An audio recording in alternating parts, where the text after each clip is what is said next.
皆さんこんにちは。今回のコンタクトはアメリカのニューヨークにある独立メディアデモクラシーナウの日本語版をご覧いただきます。デモクラシーナウは北米500局以上で放送されている非営利の独立系ニュース番組です。アメリカのメディア界では統合や合併が進み、現在は6社の企業がメディア全体を支配しているのが現状です。また、そうしたアメリカの民間メディア企業は株主の利益を最大にすることを法律上義務付けられているため、完全な独立性を保つことが非常に難しくなっているのが現状です。いわゆる公共放送局も大企業からの財政支援を受けているだけでなく、役員や理事の人事権はホワイトハウスにあるなど、独立性を保つのが非常に難しくなっています。そうした中でデモクラシーナウのような完全に独立した非営利の放送局は多くの人の賛同を得まして、ラジオやテレビ、衛星、またケーブルテレビ、そしてインターネットなどさまざまな形態で情報を発信しています。さあ、今回ご紹介します番組ですけれども、アメリカでの温暖化対策がなぜ他国に比べて大幅に遅れをとっているのか、その驚くべき背景についてお伝えしています。ではご覧ください。democracynow.org, the War and Peace Report. I'm Amy Goodman. Well, the issue of global warming has been in the news a lot recently. Just yesterday, an international team of scientists declared the global warming debate is over. They presented a detailed report to the United Nations to combat global climate change. The panel recommended pouring billions more dollars into research and development of cleaner energy resources and stated failure to act will produce turbulent 21st century weather extremes, as well as spread drought and disease, expand oceans, displace coastal populations. The report, the results of a 2-year study, was compiled by an 18-member group of scientists representing 11 nations. It comes just weeks after the world's leading body of climate scientists, the UN's Intergovernmental Panel on Environmental Climate Change, concluded global warming is most likely caused by human activity and may be impossible to stop. Also yesterday, a group of developing nations known as the Group of 77 said wealthy countries must take responsibility for causing climate change instead of laying the blame on others. Munir Akram, Pakistan's UN ambassador and chair of the Group of 77, said though emissions of greenhouse gases and other pollutants are increasing in booming Asian countries like China and India, quote, most of the environmental degradation has historically been caused by the industrial world. Francesca Griffo and Brenda Acquerzel join us now. Francesca is the head of the Union of Concerned Scientists Scientific Integrity Program. Brenda's climate scientist at the Union of Concerned Scientists. We welcome you both to Democracy Now! Your response to this latest news, Francesca? Well, I think it's consistent with a lot of the things that we found with our survey of climate scientists in the various agencies. I mean, they've been thinking about this issue and talking about this issue for a very long time. And it feels like the whole rest of the world is catching up and now on the same page with us. Talk about what you found. I mean, this is a very interesting report that you did of federal scientists in the United States. We talked to climate scientists across several agencies. We did personal interviews together with our collaborators at the Government Accountability Project. And what we found was that there were significant barriers to their ability to communicate the science. That means that if they're not able to meet with the media to get that science out, that there's very important information that the American people are not hearing about climate change science. Talk about the percentages. It's quite something of scientists who feel that their reports have been suppressed, that they can't do the kind of research they want to do, that when they do the research, they're not allowed to talk about it. There's a number of issues here. I mean, one example is press releases. A scientist has an interesting set of results.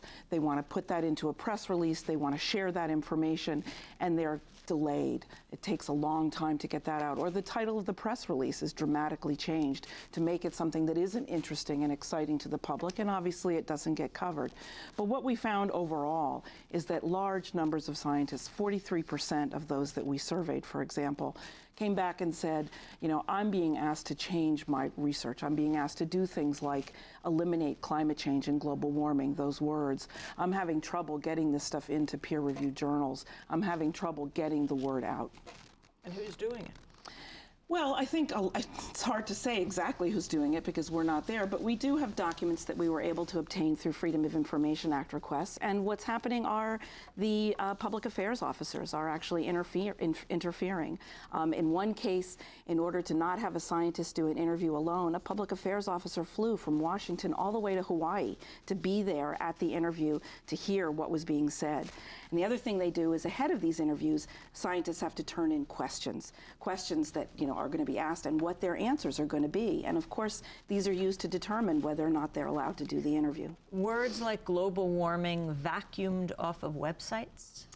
Yes, we've seen that, but global warming and climate change, we've seen difficulties with the minders, as I said, coming along. I mean, just a whole slew of different issues. And we've seen this not just with climate change, I should say, but with a whole variety of other issues. For example, we had surveyed a large number of scientists across many federal agencies, and we had 699 federal scientists. I mean, this is the brain trust of our federal science coming back to us and saying that they feared retaliation for talking about the missions of their agencies. What kind of retaliation?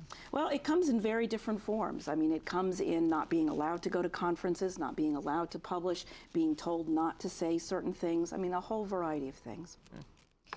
You've also done a very interesting major study on ExxonMobil, smoke, mirrors, and hot air.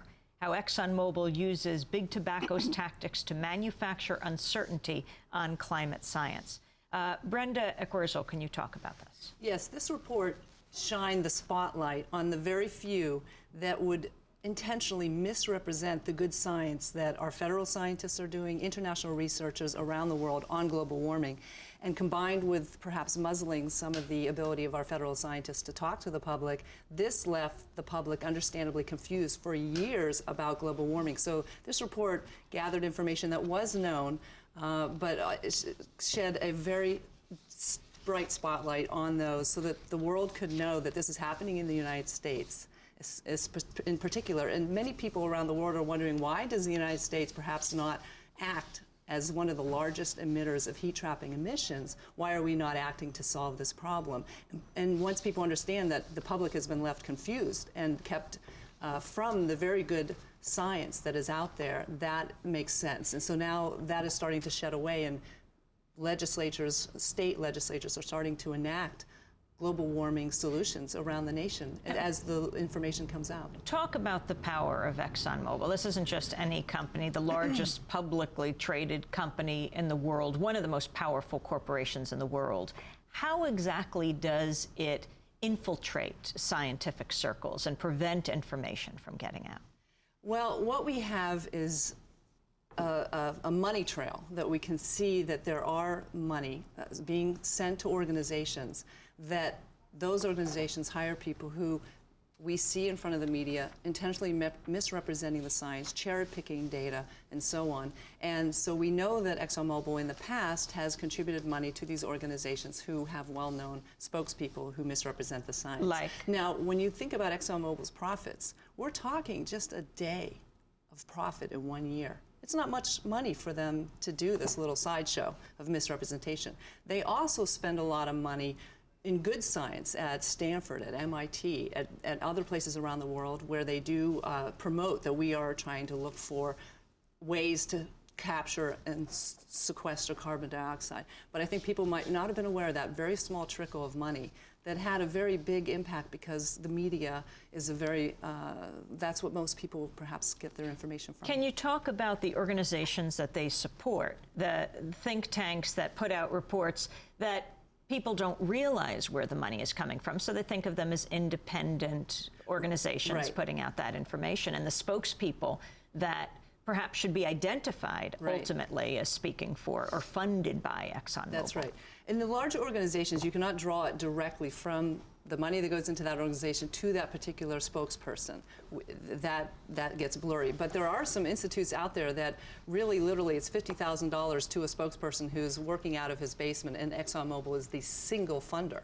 And there are these groups that have interesting names, and it sounds like it's an echo chamber of many, many people, but when you look, and the report shows that it's the same spokespeople that are associated with the very maybe 10 or 15 organizations, and it looks like an echo chamber of doubt about global warming and some of the science. And so many of the scientists are spent defending their own good work, and that is a problem for the public, I think. So you say the strategies are to manufacture uncertainty by raising doubts about even the most indisputable scientific evidence. That's right. For example, some contrarians will say that the Earth has not warmed over the past decade or so, and the reality is that 11 of the last 12 hottest years since 1850, when we have sufficient records worldwide, are the hottest on record. We are on an upward trajectory, and to get on media and say that this is not true, it's simply unacceptable. Promoting scientific spokespeople, yes. Another of the studies, meaning? Essentially, some people are literally working out of their basements, and their only tax return is showing money that's directly from ExxonMobil. I have to admit, I can't. All these names, they sound so nebulous and so wonderful that in that they have home and heartland or things competitive in their names that I can't remember exactly the one that had the 50,000. But some are larger organizations that have legitimate analysis and so on. But the spokespeople who are talking about global warming, we know are intentionally misrepresenting it, and Exxon funds these groups. Attempting to shift the focus. Yes, it's a distraction, and it all leads to inaction on global warming, I think, because if people aren't, I've seen America when we've been faced by problems in the past, and once we're aware of them, we can unleash innovation and our incredible resources to solve major problems that we have in the past in our history. And this is one of the big crises that we have to face urgently now. And the fact that the American public has been kept in the dark a little bit is disturbing.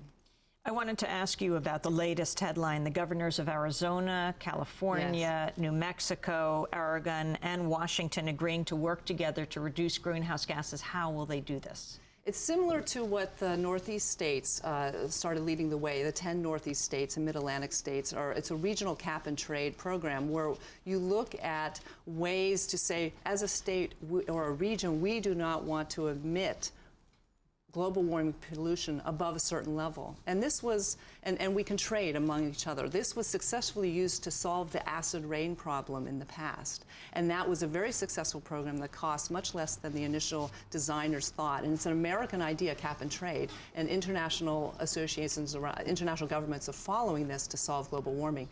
And America has not quite signed on yet, but the states are leading the way to look at regional cap and trade to reduce global warming pollution.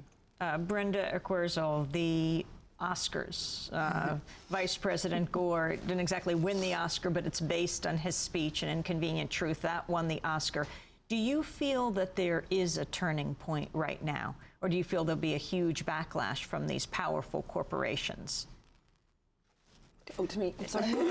Sorry, Francesca. No, that's okay. No, I think it's really powerful that people are getting to hear about this in a whole variety of different venues. I mean, it's so important when we do have federal scientists being muzzled, when we do have them not able to really speak out in the ways that they are trained and able to do, to have a whole different, aspect of it being on the Oscars. I mean, I thought it was fabulous and I thought it was fabulous that, Al Gore was able to get up there and speak, and that there was this support amongst that community in general for this issue and for the fact that it's time to act. We've been in the dark a long time. We've had various forces that Brenda talked about and that we've talked about and found with our report that have been keeping Americans from really taking action. And now's the time. I feel like the tide is really turning.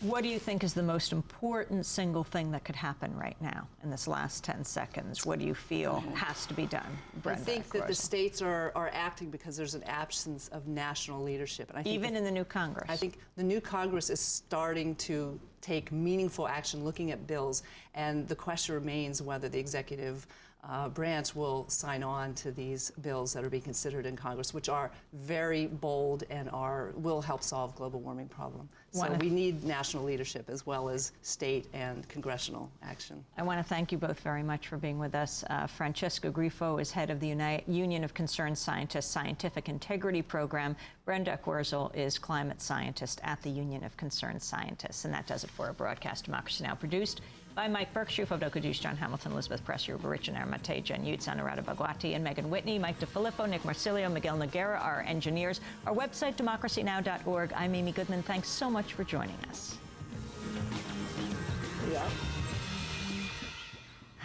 今日は今年2007年2月28日に放送されましたデモクラシーナウの番組をご覧いただきました。コンタクトでは今後も今日ご覧いただきましたデモクラシーナウのような番組を含めまして海外のさまざまなオルタナティブメディアの番組をご紹介していく予定です。ぜひご期待ください。では今日はこの辺で。